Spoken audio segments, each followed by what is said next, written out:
یہ جو special investment facilitation council ہے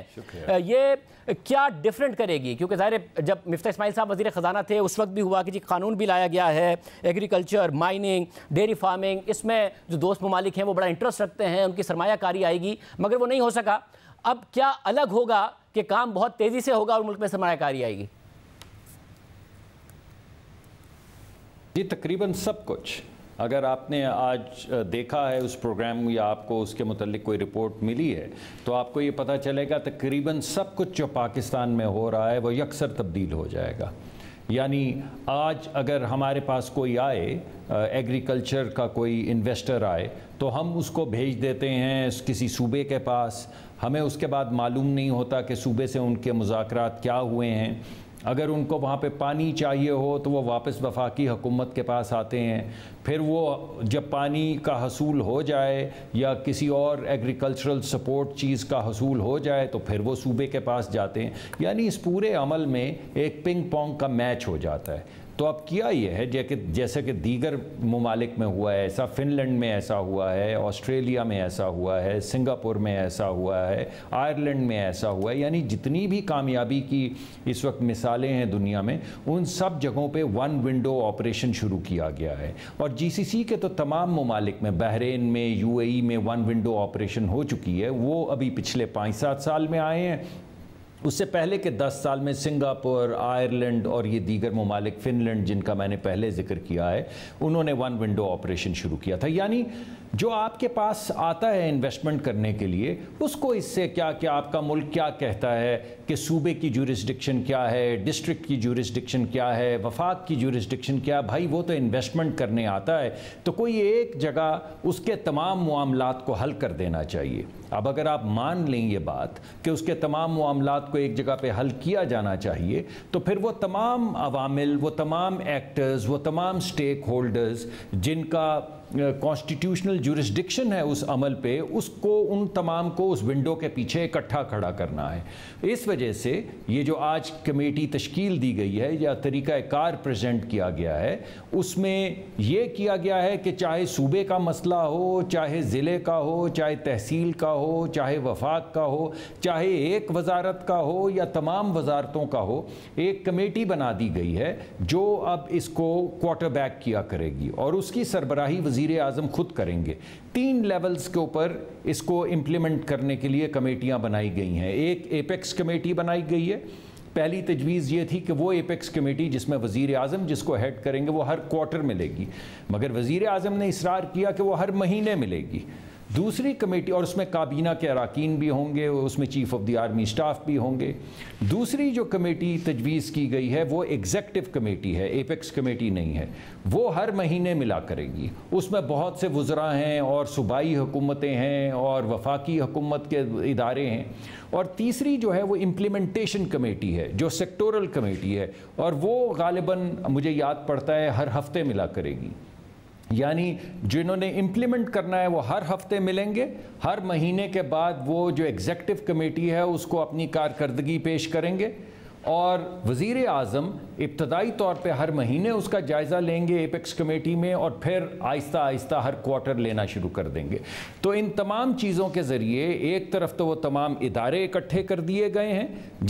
جو سرمایہ کاری سے جن کا کسی بھی طرح کا تعلق ہے، یعنی ڈائریکٹ تعلق ہے یا انڈائریکٹ تعلق ہے، اور دوسری جانب اس کی ایک سپرویژن کا ایک طریقہ کار طے کر دیا گیا ہے تاکہ امپلیمنٹیشن کا نہ ہونا اس کا کوئی امکان نہ رہے۔ یہ طریقہ کار ہے، یہ عام بات ہے، مگر اس سب میں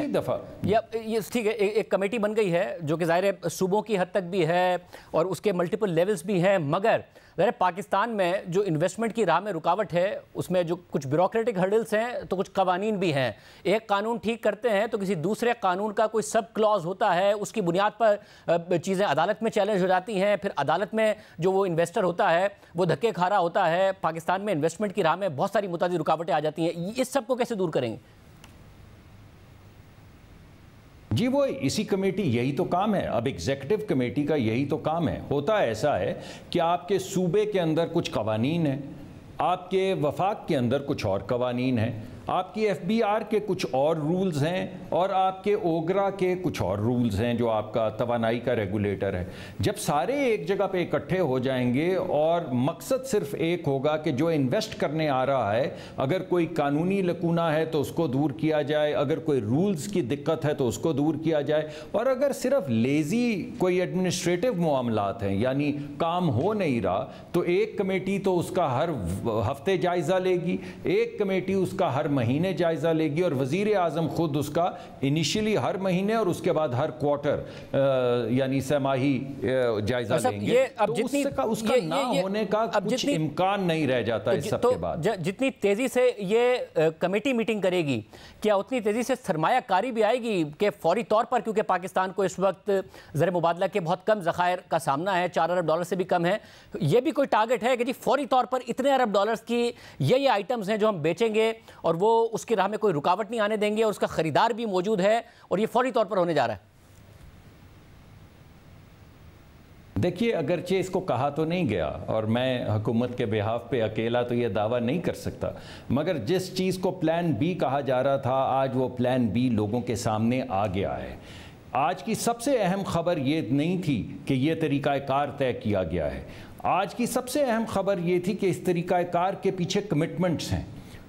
بے شمار ممالک کی کمٹمنٹس ہیں, مگر بالخصوص سعودی عربیہ کی کمٹمنٹس ہیں, UAE کی کمٹمنٹس ہیں, قطر کی کمٹمنٹس ہیں, کچھ چین کی کمٹمنٹس ہیں. یعنی ان ممالک سے یہ بات پہلے سے طے کی گئی ہے کہ آپ سرمایہ کاری کریں گے اور کن کن جگہوں پہ کریں گے. جو آپ نے 3 ایریاز بتائے ہیں, مثلا منرلز جس کا ڈائریکٹ تعلق مجھ سے ہے, میں یہ جانتا ہوں کہ منرلز کے اندر آلریڈی ہمیں کئی ممالک جو ہیں وہ کمٹمنٹس اور نوٹس دے چکے ہیں, لیکن پرابلم اسی وقت آتی ہے کہ کمٹمنٹ اور نوٹس تو ہو جاتی ہیں, کام نہیں ہوتا, وہ یہاں پہ آتے ہیں پھر خوار ہوتے ہیں. تو ہم نے یہ فیصلہ کیا, ان نے کہا ہم آپ کے پاس انویسٹمنٹ کرنا چاہتے ہیں اور انہوں نے فنڈ بھی بنا دیا, اور 3 مختلف ممالک نے, مجھے اب ایگزیکٹ تو یاد نہیں ہے اماؤنٹ, مگر $20 سے $25 بلین مختص کیے ہیں صرف پاکستان میں انویسٹمنٹ کے لیے. تو آپ سوچئے اگر 2 ممالک $20 سے $25 بلین $20 سے $25 ہزار ملین اگر مختص کر رہے ہیں ایک فنڈ میں اور یہ کہہ رہے ہیں کہ ہم انویسٹ کرنا چاہتے ہیں, اور وہ بھی ہوا میں نہیں کہہ رہے, وہ کہہ رہے ہیں کہ ہم انویسٹ کرنا چاہتے ہیں مائننگ میں, ہم انویسٹ کرنا چاہتے ہیں ایگریکلچر میں, اور ہم انویسٹ کرنا چاہتے ہیں IT میں. تو اگر آپ ایک ٹیم بنا دیں جو یہ $50 بلین ریسیو کرنے کی اہلیت رکھتی ہو, تمام پرابلمز کو سالو کرنے کی اہلیت رکھتی ہو against the commitments which have already been made, تو پھر آپ سوچیں, آپ کے گمان میں بھی میری طرح ایک دفعہ تو آئے گا کہ کہیں یہ پلان بی تو نہیں ہے کہ بجائے اس کے کہ آپ کشکول لے کے گھومتے پھریں اور آپ کہیں کہ دیکھیں اگر یہ پلان بی ہے تو کیا آج میٹنگ میں سینس یہی تھا کہ IMF نہیں ہو رہا ہے, 29 جون تک جو ان کا شیڈول ہے اس میں تو ہے بھی نہیں پاکستان, مگر ظاہر ہے کوشش تو کی ہے حکومت نے, تو نواں ریویو نہیں ہو رہا ہے, اب یہی پلان ہے جس کے تحت ہم آگے بڑھیں گے؟ دیکھیے, پہلی بات تو یہ ہے کہ یہ تو حق صرف وزیر اعظم کا یا وزیر خزانہ کا ہے کہ وہ کہیں یہ پلان بی ہے یا نہیں. میں تو آپ کو یہ بتا رہا ہوں کہ مجھے ایسا لگا کہ اگر یہ پلان بی نہیں ہے تو پھر کیا پلان بی ہے, اور اگر آپ حقیقت میں اس کا جائزہ لیں تو یہ پلان اے ہے. اب پلان بی بھی ہے, پلان بی ہے IMF, مگر پلان اے ہے انویسٹمنٹ, اور انویسٹمنٹ کا جو آج پریزنٹ کیا گیا وہ اگلے 5 سے 7-8 سال کے اندر تقریباً $100 بلین کی, ہم $1 بلین کے لیے آگے پیچھے ہو رہے ہیں IMF کے, $100 ارب, $100 بلین. اگر آپ زیادہ پریسائزلی پوچھیں تو $112 ارب کا یہ پروگرام ہے اگلے 5-7 سال کے لیے جو آج پیش کیا گیا ہے. تو اگر مجھ سے پوچھیں تو یہ پلان اے ہے, وہ پلان بی ہے. یعنی پلان اے کا مقصد یہ نہیں ہے کہ اگر ہم انویسٹمنٹس کی طرف جا رہے ہیں تو ہم IMF کی طرف نہ جائیں.